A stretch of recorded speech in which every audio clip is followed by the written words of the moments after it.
do this all day.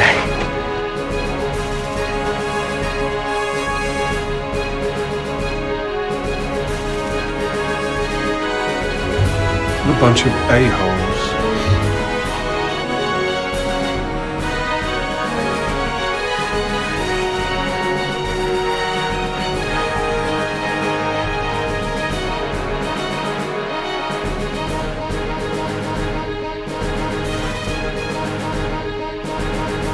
Truth is, I am Iron Man.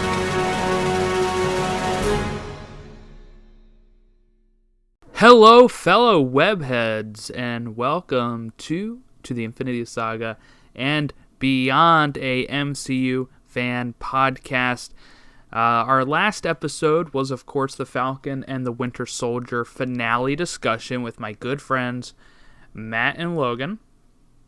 But today we are catching up on all of the news that has come out since then and before, during the run of Falcon and Winter Soldier. So we definitely wanted to get some of that stuff that we wanted to talk about now. So the biggest news was on Monday. They released a sizzle reel, like we can't wait to be back in theaters type of, it showed clips from Black Widow, Eternals, our first look at footage from Eternals. And it also showed some Shang-Chi stuff there as well. But we also got some new titles. We got some titles and release dates. And we're going to go over those real quickly to start off the show here. So Black Widow, still July 9th. Then we got, our final posters of that. It's going to be on Disney Plus and with the Premiere Access where you pay $30. And in theaters. So I'm hoping to go see this in theaters. I'm going to be fully vaccinated by then, so I'm really excited to be able to go to theaters to see Black Widow on the big screen, July 9th. Shang-Chi and the Legend of the Ten Rings. So I've heard his name pronounced a few ways. I always pronounce it Shang-Chi, when I was reading comics and stuff. But it sounds like when Kevin Feige was talking about it, I think it was during Investor Day, he pronounced it Shang-Chi. So I've heard it pronounced a few different ways. I'm not sure on the correct pronunciation. I probably won't really know until the movie comes out, I guess. But I'm assuming Kevin Feige is saying it correctly, and it's Shang-Chi and the Legend of the Ten Rings. That's September 3rd. That's still the same date, but we got a new trailer for it. We also got a poster for it. So the poster is Shang-Chi with the 10 rings behind him.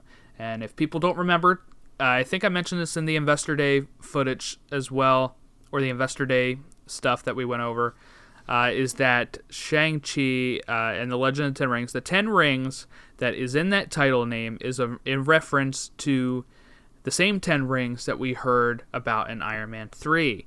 When we had the fake Mandarin. We're getting the real Mandarin this time, not an actor named Trevor Slattery or whatever. We're getting the actual Mandarin, who is doesn't say here. Oh, I think it's Tony Leung, who's playing Wenwu, who's going to be the Mandarin.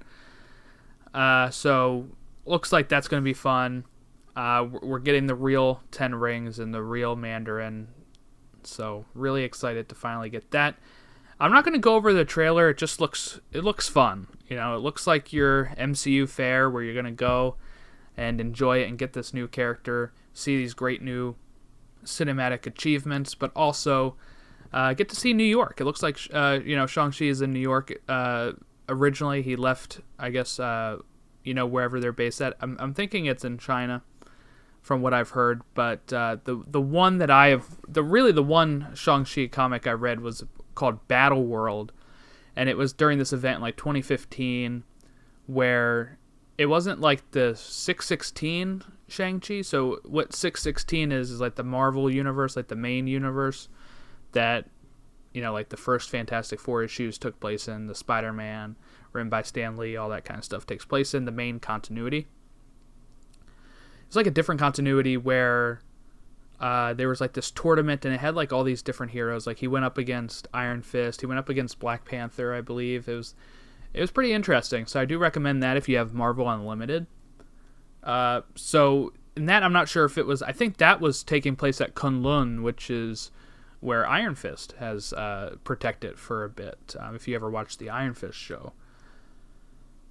But it looks fun. You know, it looks like you're like an awesome, just fun time. They didn't show too much, which is great. We're going to get another trailer probably closer to release. We're only 4 months away from it. And look, 2021 is going to be crazy because we have Black Widow in July. 2 months later, we have Shang-Chi. 2 months later, we have Eternals. 1 month later, we have Spider-Man No Way Home. Sorry. And then from there, it's only 3 months later, and we get like Doctor Strange. So we're going to be under a huge amount of content, some TV shows, movies, all that good stuff that we're going to be breaking down here onto the Infinity Saga and beyond. And I'm just really excited to talk about it. Eternals, we saw our first footage of it. So we saw like Angelina Jolie with a sword. We don't really know what that is. We saw, some beautiful picturesque scenes directed by Chloe Zhao. So it's looks interesting. We'll probably get a full trailer of that probably closer to Black Widow, I'd assume. So that way it goes in front of Black Widow. That would be my guess. Spider-Man No Way Home, still December 17, 2021. Nothing's changed there. Then Doctor Strange in the Multiverse of Madness, March 25th, 2022. That's no change. Thor Love and Thunder, May 6, 2022. That's no change. Then we get Black Panther 2, which now has a title, which is Black Panther Wakanda Forever. And I'm actually a big fan of this title. I saw some people saying it doesn't like roll off the tongue well. I think it is fine. And I think it shows kind of the path they're going to take with the Black Panther franchise of making it based around Wakanda as a whole due to the unfortunate passing of Chadwick Boseman. So I do think that this kind of shows, okay, Wakanda Forever, this is like, we're focusing on Wakanda, we're focusing on the people of Wakanda, and there is that Disney Plus show that Ryan Coogler is developing as well that's supposed to focus on the world of Wakanda, so it's probably going to play a little bit into that, kind of lead into that. And of course, for it to be a Black Panther movie, I assume that we are getting somebody else taking up the mantle at some point during this movie. Captain Marvel 2 also now... that was July 8th, sorry. July 8th, 2022 for Black Panther, Wakanda Forever. Captain Marvel 2 had a date, November 11th. I believe that's been the date for a while, but it now has a title, and the word Captain is not in there at all. It is called The Marvels. The S in this title card is based off of the S in Miss Marvel, Kamala Khan's logo. And we already know that Kamala Khan is in this movie, along with Monica Rambeau. Monica Rambeau could be playing... She's been a Captain Marvel before as well. She could be playing either that or like Spectrum or Photon. We kind of talked about all of those options in our WandaVision breakdowns with Casey. So we'll see where they go with that. But like there is kind of a nod to her like logo for Spectrum, I believe it is, in her... in the logo for the Marvels. So it's kind of like a bit of each of these characters, and I think these are definitely going to be the three main characters of that movie. So it makes sense to call it the Marvels, because you got Miss Marvel, Captain Marvel, and maybe some others in there as well that we'll see. That's November 11th, 2022, as I said. 2023, Ant-Man and the Wasp Quantumania. We had the title. We now have a date. February 17th, 2023, starring Paul Rudd, Evangeline Lilly, Kang the Conqueror being played by Jonathan Majors. Catherine Newton is recast as Cassie Lang, with Michael Douglas and Michelle Pfeiffer returning as the Pyms, Hank Pym and Janet Van Dyne. So, pretty exciting there. And then we get our first look at a title card for Guardians of the Galaxy Volume 3, which is coming out on May 5th, 2023. So, I'm recording this on May 7th. So I think they announced that on Monday, so that would have been like Tuesday or Wednesday that it'll be exactly 2 years from when it came out. So from when it's coming out, so we're already past the 2 year mark. You know, so it's less than 2 years now until that movie comes out, and it will have been 7 years since the second one came out. So really excited to get that started. And then at the end of this tease, they put the Fantastic Four logo again, which means it's probably a 2023 movie. The fact that they showed it at all probably means it is after Guardians of the Galaxy. So probably a July or fall release for Fantastic Four, which is exciting. I mean, Fantastic Four is a big one. If they can nail it, it's going to be really great. So let's go ahead and get a little deeper here. We had some new news here for Loki. This was just, I think, yesterday on Thursday. No, it was probably Wednesday. That they announced that Loki is going to be actually not premiering on June 11th, like originally reported. It's actually going to be on June 9th, on a Wednesday, and that every Wednesday going forward is when Loki will premiere. So there could be a few reasons for this. I do find it odd it took this long for them to figure it out. They announced the June 11th date like maybe a month ago. And you already knew Black Widow was coming out July 9th on Disney Plus and theaters. And you already knew Bad Batch was starting for Star Wars on May the 4th and continuing Fridays thereafter. So it does seem odd that they were like, well, we got to actually move this to Wednesdays. I do like it because now, the shows are spread out in the week. Everything being released on Friday for Disney Plus is tough if you like more than one Disney Plus show. And going forward, it's going to be unrealistic. Going forward, if you have any of these shows overlap between the MCU and like Book of Boba Fett and Mando and any of these Star Wars shows, Obi-Wan, Andor, if any of those overlap, then having both of them on a Friday would be pretty brutal. So like being able to say like, okay, Wednesdays I can watch Loki, I can talk about it on Thursdays on here or something, and then Friday I'm watching Bad Batch or I'm watching Book of Boba. That's the way it needs to go, I think, because if you have everything on one day, it's going to be rough to fit that in. I'm not like a parent or anything yet, but I have 2 dogs, I have a wife, I have a job, and I have podcasts here, and I have to, watch things for these podcasts. And it's, trying to fit everything in on one day of the week to watch would be really tough. So I do like that I'll be able to watch it on Wednesday and recap it like another day of the week and, get it out there. I'm assuming it's because of Bad Batch being on Fridays, and the bigger point might be that Black Widow is releasing on a Friday, which would be like the 5th episode of Loki. What they've done in the past for like Mandalorian, when that was on Fridays and like Rise of Skywalker was coming out, they moved the episode to like earlier in the week. So like when Mando was interfering with Rise of Skywalker, the week that Rise of Skywalker released, I think they moved it to like a Wednesday. But to me, it's just easier to have the show always be on the same day. So the fact that they're like preemptively doing this for Loki, like, no, just every Wednesday. That way we don't have this one week where it's like, oh, you got an episode on Friday, you got an episode on Wednesday, now you have to wait till next Friday again. Like, it'll be a lot easier and the same consistent wait time. Especially because I think Loki only has 6 episodes, so if you're affecting the 5th episode and then having a longer wait between the 5th and the 6th, that could be a little difficult.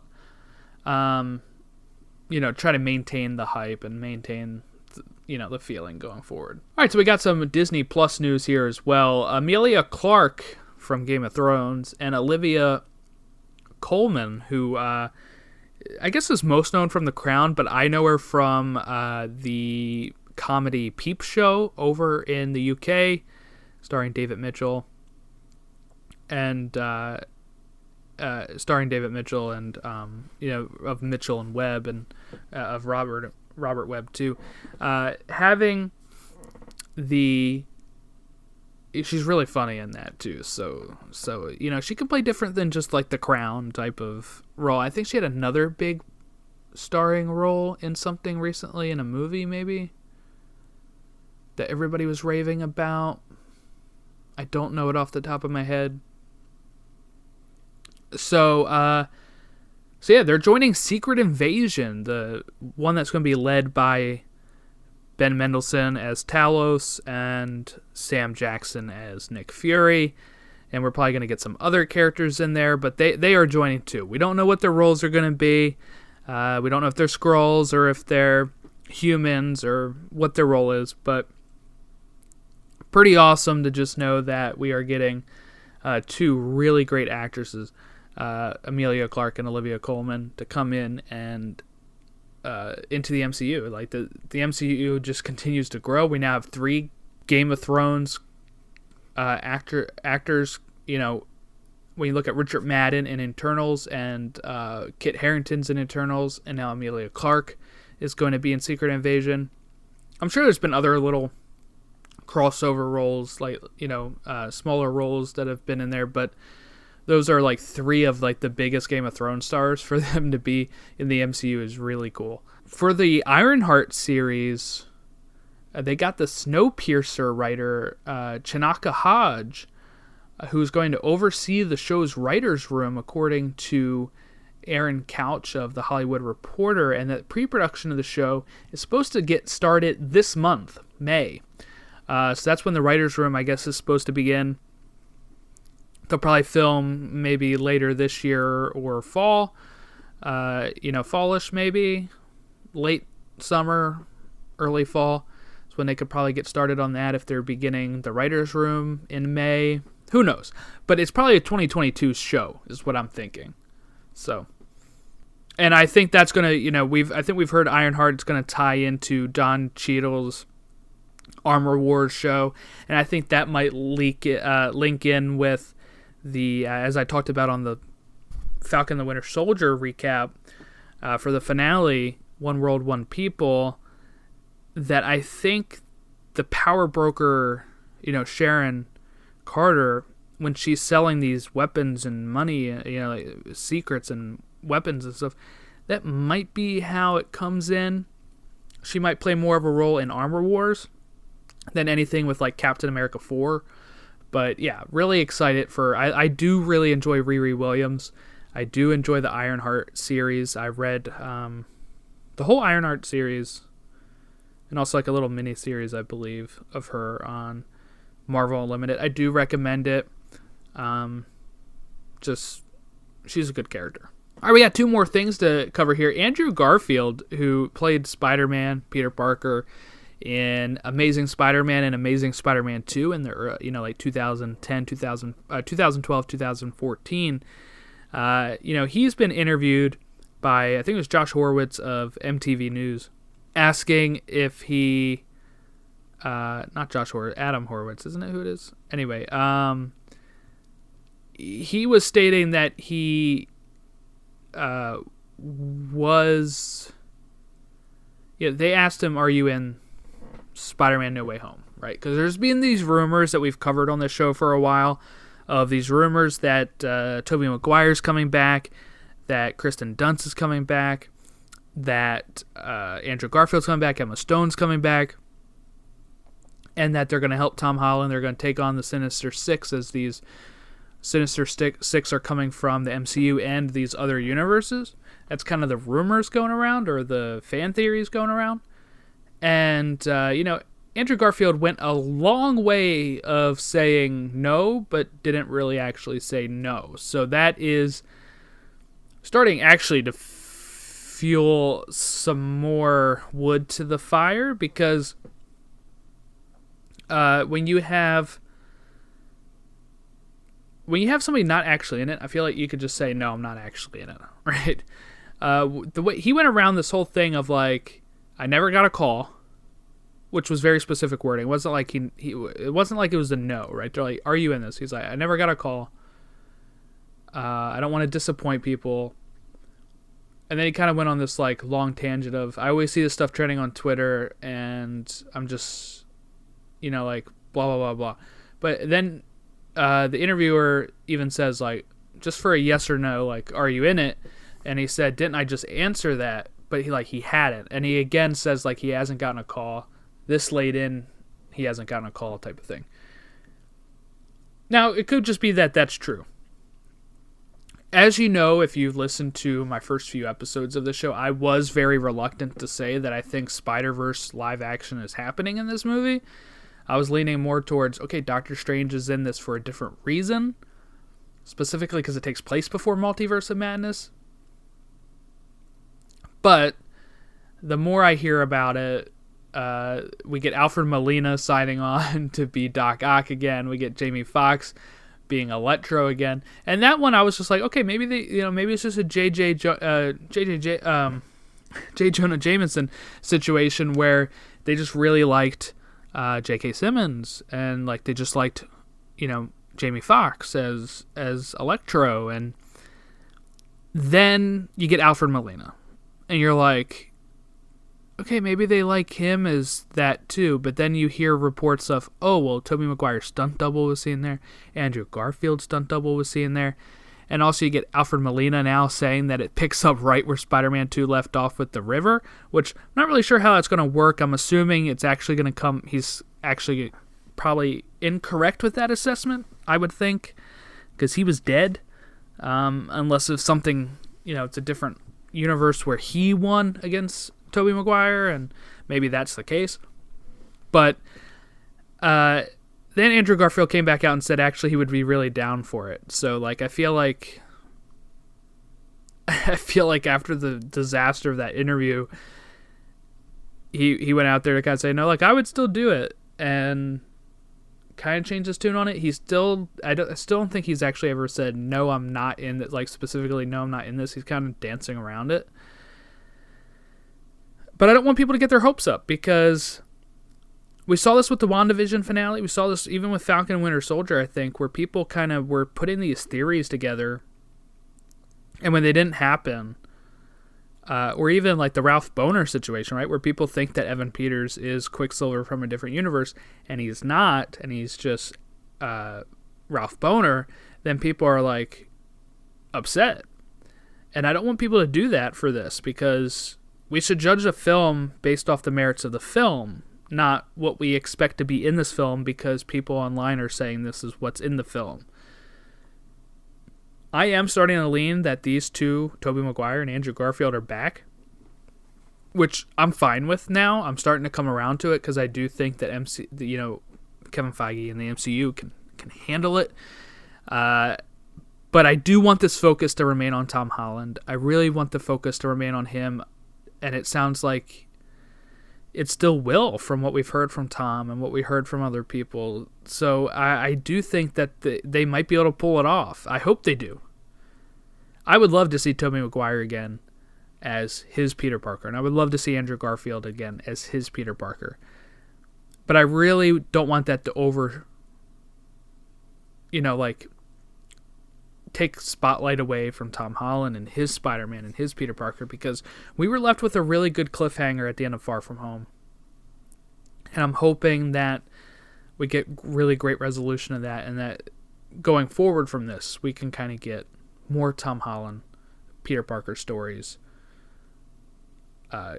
going forward, where he's more like his comic book self in the sense of growing up, not always being this teen. Right, this movie should be the last high school one, and hopefully if the Sony Disney partnership continues, which it sounds like it will, as we'll talk about the next storyline here, the next headline, that we get just seeing him grow up, and I think we will. So I'm ultimately really great. I'm fine with anything going on in this. I'm not trying to get my hopes up for it. I'm not trying to get my hopes down for it. Just trying to go and roll with whatever they give me. People thinking that Tobey Maguire and Andrew Garfield won't be in trailers, I think that would be actually a bad idea. If they're in the movie, they should be in the trailers. Or a nod to them, a wink to them, something. Because if part of the reason why you're bringing them back, right, is because you think that there's some money to be made doing it, right? Look, box office and companies that make movies are trying to get money. They're not just like doing it for the love. Some of the people behind the camera are doing it for the love of it. Some people in front of the camera are doing it for the love of it.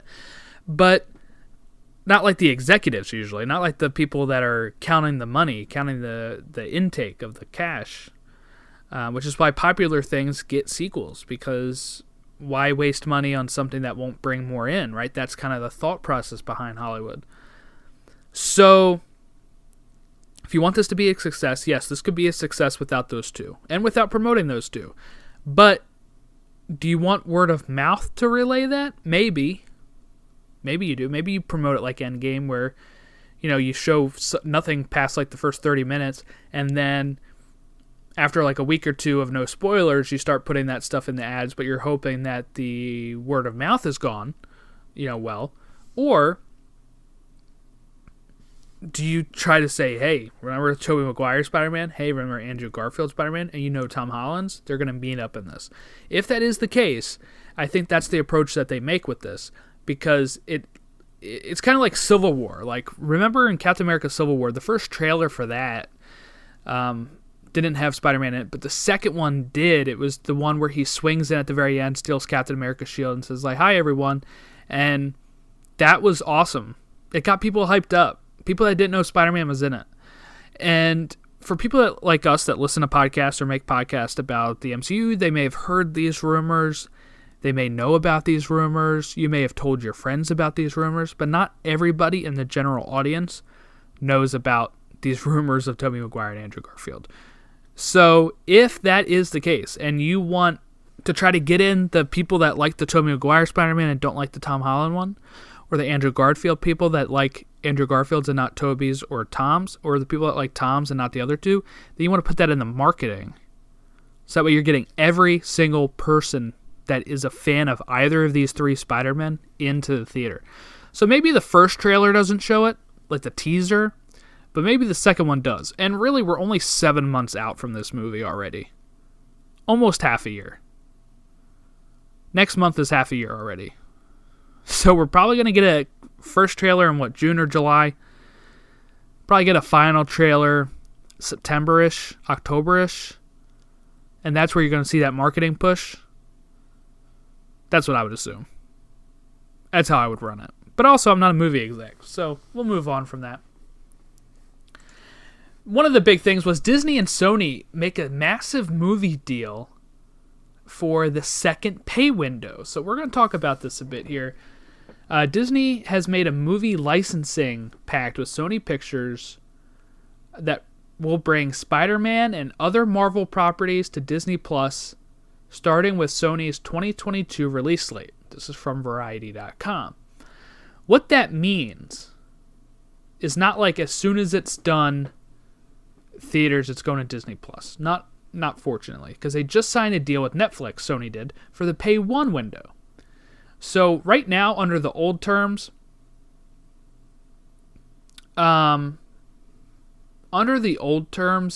Pay 1 window would be like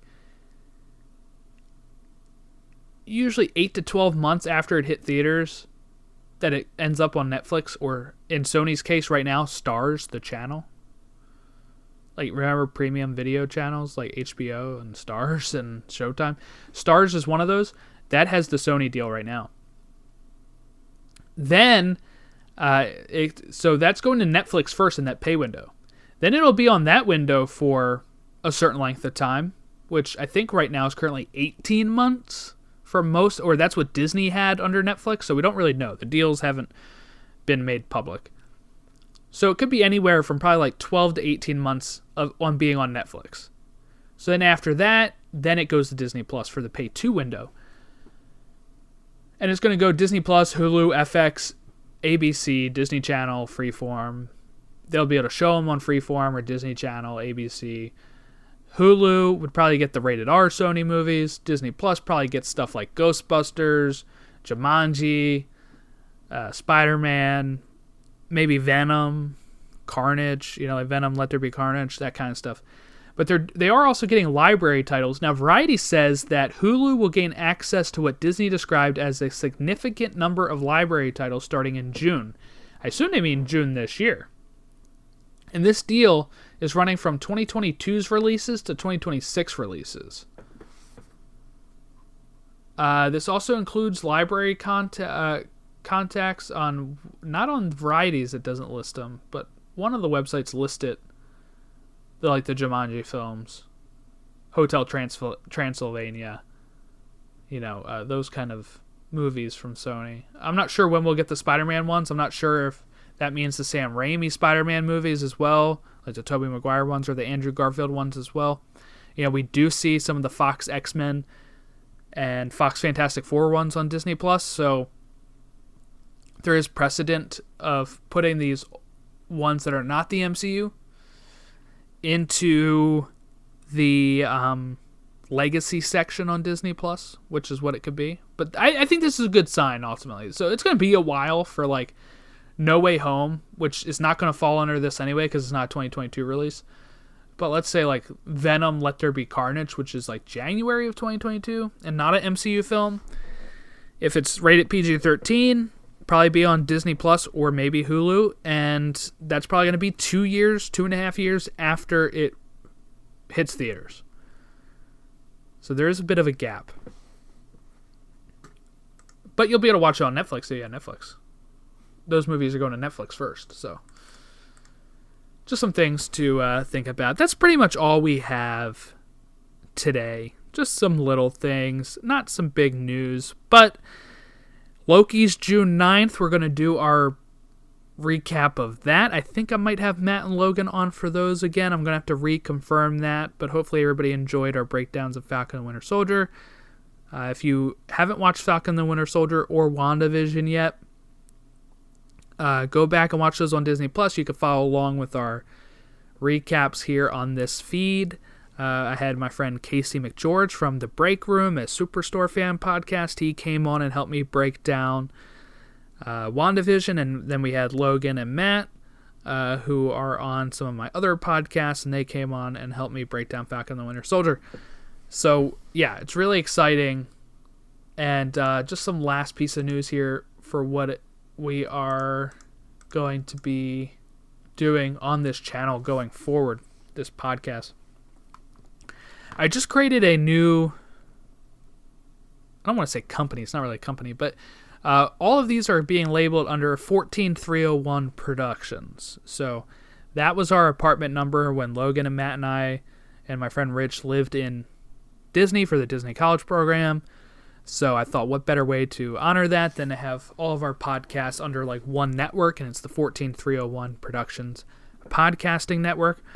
This includes things like our soccer-themed shows, Stoppage Time Soccer Show, Stateside Soccer Show. It includes a relaunch of The Pod Awakens, our Star Wars podcast, which I'll be recapping Bad Batch on there, and it's going to include this show, and it also includes Behind the Dreams podcast, which is a Disney Parks podcast that is with my sister that we're going to be trying to relaunch hopefully as well here. And just being able to have something for all of our content under one roof, so you can follow that account on Twitter at 14301 PROD, 14301 Prod on Twitter. And we'll probably, it follows all of our accounts. There's a link tree there with all of the Twitter links for all of those shows I just mentioned. And it's also going to have episodes posted on there as well under one Twitter thing where we're going to be tweeting out links for that stuff too. So if that's easier for you to follow under one account, that's cool. Yeah, and, Logan and I start doing YouTube content for our Stateside Soccer Show stuff. Maybe I'll do some YouTube content for, some of this stuff, like Marvel or Star Wars stuff in the future. You never know. We'll see how it goes. But hopefully everybody is enjoying this kind of little break we have here between Loki before Loki premieres. And I can't wait to see what Loki brings. And hopefully everybody can follow along with us then too. So have a great rest of your week, and we'll catch you next time.